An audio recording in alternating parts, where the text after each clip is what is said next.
It's really funny and hypocritical when I hear fight fans talk about the real Nicholas Walters is a quitter. These fight fans are the biggest hypocritical jokers I've ever seen. Alright? You get in the ring, realize your ass about to get knocked out, and see if you wouldn't preserve your ass for another day. Nicholas Walters did what was logical and made sense at the time. Why would he just continue to get his tail beat in a fight where he does not have an answer for Lomachenko? And so he did the next logical thing. He preserved his tail to fight another day and to figure out how to beat this dude. Nicholas Walters is a thinking fighter. He ain't just going to go get his tail knocked out in front of all those people because they think he should try harder. Sometimes it's not about trying harder. Sometimes if you realize your strategy is not going to work, you cannot figure out a way to beat a guy. There's one or two things you can do. You can give up and just try and survive, or you can quit. Okay? So when people talk about, oh, the fighter quit, Nicholas Walters didn't have it in him, they forget Nicholas Walters knockout no need or Donaire. He could have quit, but in that case, he could see a way to beat Donaire. He beat Victor Tarchinian. Tarchinian landed straight left on Nicholas Walters, but he kept on going. In this fight, he didn't see a way to win at all. He couldn't see it, and it was taking punishment. And if this fight went on, he would have gotten knocked out. And it doesn't make no sense to get knocked out in this case. This is not a Victor Ortiz fight where Victor Ortiz got dropped a couple of times. He was hurt really bad, and he got a broken jaw or something. And even then, Victor Ortiz has been damaged since those fights. All right, it wasn't that he quit on Marcos Maidana. He was taking some punishment. It wasn't that he quit on Luis Collazo. It's that his broken jaw damaged him. Ortiz ain't no quitter. It's just sometimes fighters get really badly damaged in the ring. So I listen to you hypocritical fans talk, oh, he's a quitter, blah, blah, blah, blah, blah. Shut the hell up. Roberto Duran, one of the greatest boxers of all time, he said no mass, and he wasn't hurt. He just didn't see a way to beat Sugar Ray Leonard. So mentally, the guys were broken. Lomachenko broke Nicholas Walters in that fight, but logically, Nicholas Walters said, you know what, I'm getting my ass beat. And he gave up. He said, you know what, I'll hand in the towel today, lose this battle, and go back to fight another day. To me, it makes logical sense for somebody who's a thinking person to do that.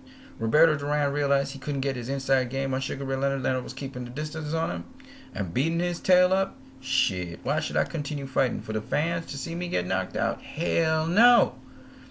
So, I'm just telling you guys, as much as you guys talk about fighter and being a warrior and dying on your shield and all that bullshit, hey, the guy's thinking. Why should he get brain damaged and go through the rest of his life suffering over a fight to please the fans? Come on now, folks. I know it's a gladiator sport, but if you're a thinking person, you're going to try and preserve yourself. So I'm not mad at Nicholas Walters. I listen to all these fans. Oh, he's like Victor Ortiz. I heard a stupid fan talking to me here.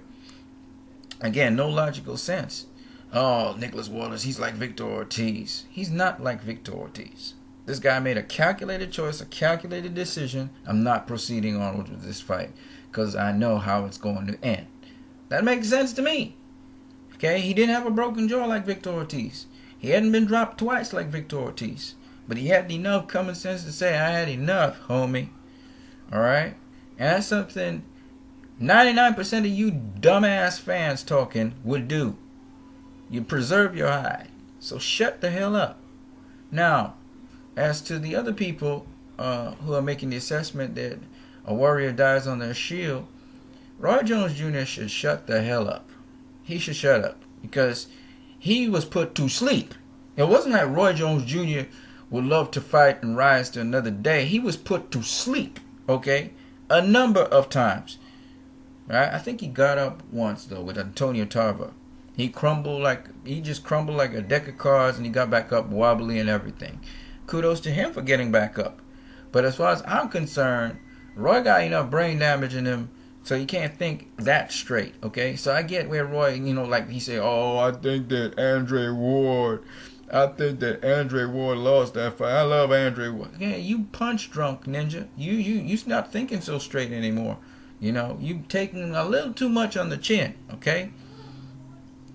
And Roy can't do what Andre Ward did. Andre Ward took a shot, went down, and got back up and kept on fighting. Ward, Roy Jones Jr., he get tap on that chin, he go to sleep. Period. Okay, so you know, Roy, you need to just chill on that. You know, talking about we are warriors. Yeah, you warrior, you get put to sleep. Okay, you like to go into fights to get put to sleep these days as well. So please, just stop it. And Nonito Donaire, I know you want to give Nicholas Walters flack, and I hear you, bruh. I hear you, because you definitely are a warrior. But you got your tail whooped a couple times, okay? Just most recently there, you got whooped by that young kid. What's his name?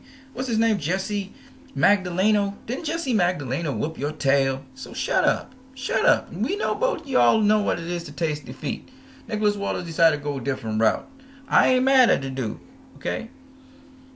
So, yeah, you may be made of a different caliber. You still got your ass whooped, so shut up. Like some of these people, man, the nerve. Now, I'm not saying that I'm one of those people like taking a punch in my face. No. I'm not even one of those guys who's entered in the ring in any competition and done any boxing in any competition.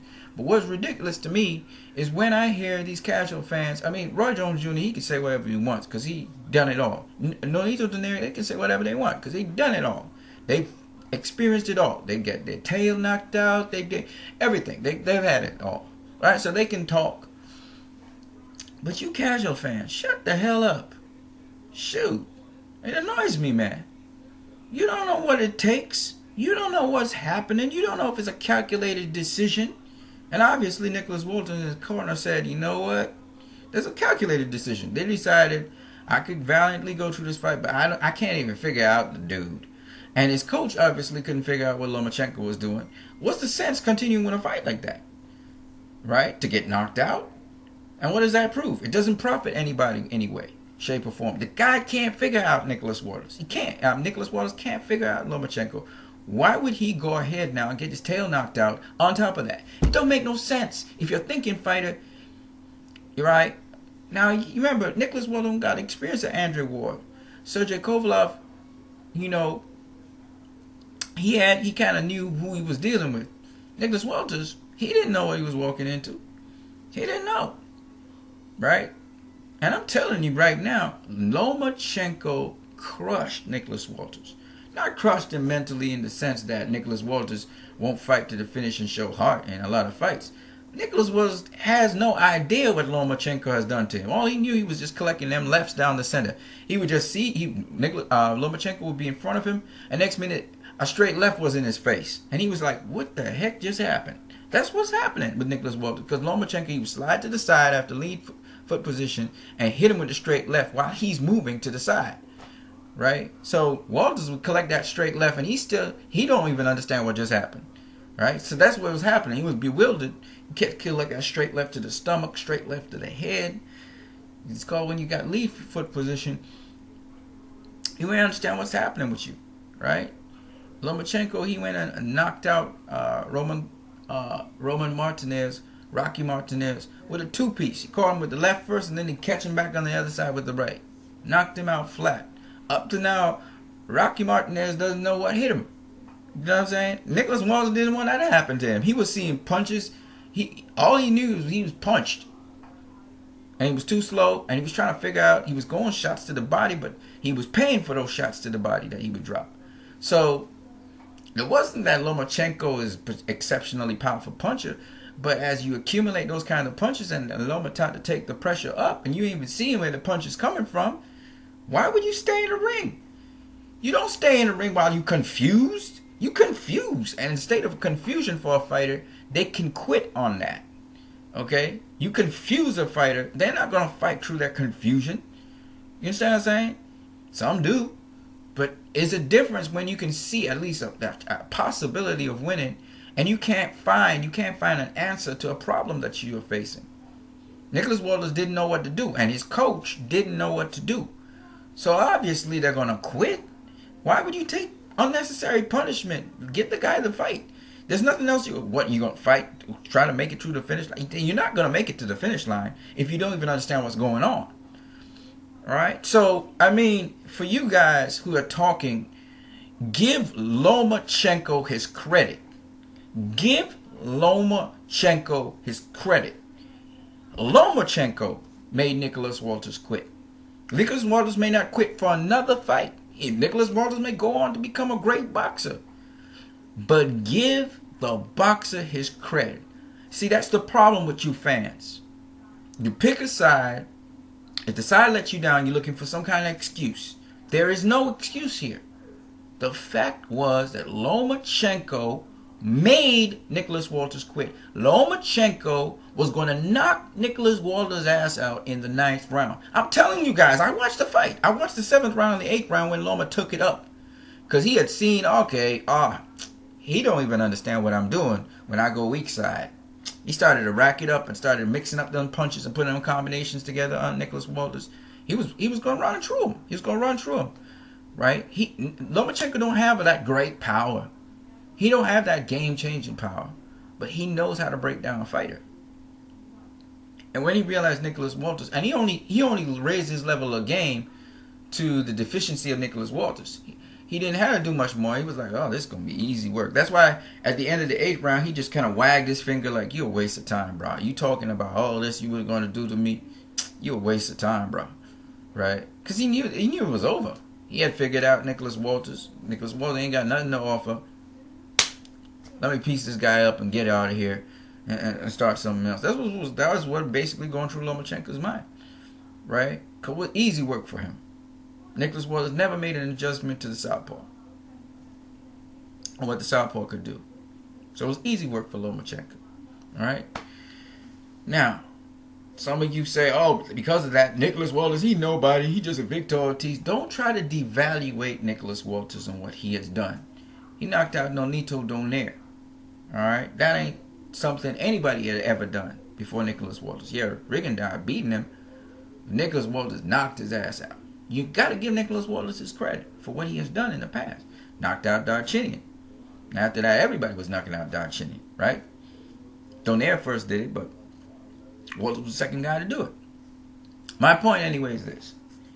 Some fighters get destroyed by other fighters. We're going to see if Nicholas Walters can come back from this loss, right? People talking about, oh, HBO need to... You know, if this was a white fighter, I'm gonna go there. If this was a white fighter, and his name was Nicholas Walters, right? And he lost like this, they would talk about a great win by Lomachenko, and he made this guy quit. Now, will this guy come back and ever, be able to push himself to the limit after this? If Nicholas Walters was the favorite fighter, nobody would come down on him like this, but he's black. And everybody thinks that a black person's a coward. You hear them all the time. Andrew Ward, he's a coward. He got to clinch and run and hug. They said the same thing for Floyd Mayweather. So now we got one that matches up to the stereotype. Everybody goes down on him like a scapegoat that he's supposed to be. Forgetting all the things he did, all the spectacular stuff he's done. Right? You don't do that to fighters, man. Right? I see them go to town on Brandon Rios when he got knocked out by Timothy Bradley. There's a reverse racism kind of thing going on there. Because Brandon Rios, he's supposed to be this tough Mexican. Y'all don't understand what boxing is. Y'all don't even understand how Ward broke down Sergey Kovalev. Why Ward got back into the fight. Why Ward was competitive to the end. And why Ward Sergey Kovalev was on the edge of being dominated by Ward.